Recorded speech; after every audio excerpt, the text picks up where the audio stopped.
Pasabog ang Power Judges ng Pilipinas Got Talent Season 7 na nagbabalik ngayong Marso. Inanunsyo kagabi ng ABS-CBN ang bagong set ng judges na sina Freddy, FMG, Garcia, Donnie Pangilinan, Eugene Domingo, at Catherine Bernardo.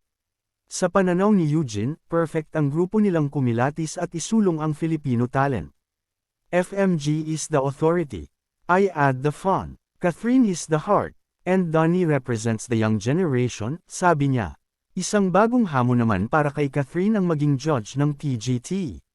This is another first for me, and I want to experience it. I think it's a good breaker after doing Hello, Love, again and before I start with a new project, sabi niya. Dream come true naman kay Donnie ang maging bahagi ng PGT. Pangarap namin ni Robbie to do it together. Dati pa as in mixed days. I'm so glad that they have put so much trust in me, and right now, I'm just gonna try to learn as much as I can, say niya. Masaya naman si FMG sa pagbabalik ng PGT pati sa mga bago at eksplosibong acts ngayong season.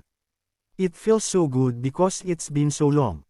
I'm so excited kasi baka ngayon ko makita yung talent na hinahanap ko, pagbabahagi niya.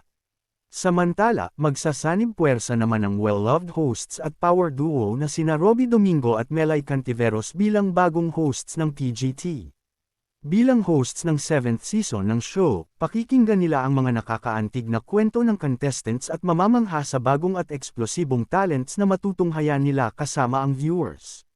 Bukod sa pagbibigay ng saya sa mga manunood, may kapangyarihan din sila pumili ng kanilang Golden Buzzer Act. Samantala, makakasama rin nila sa show ang Star Magic artists na sina Lorraine Galvez at Wise Estebilo, ang napiling online hosts ng GAP show na PGT Exclusives.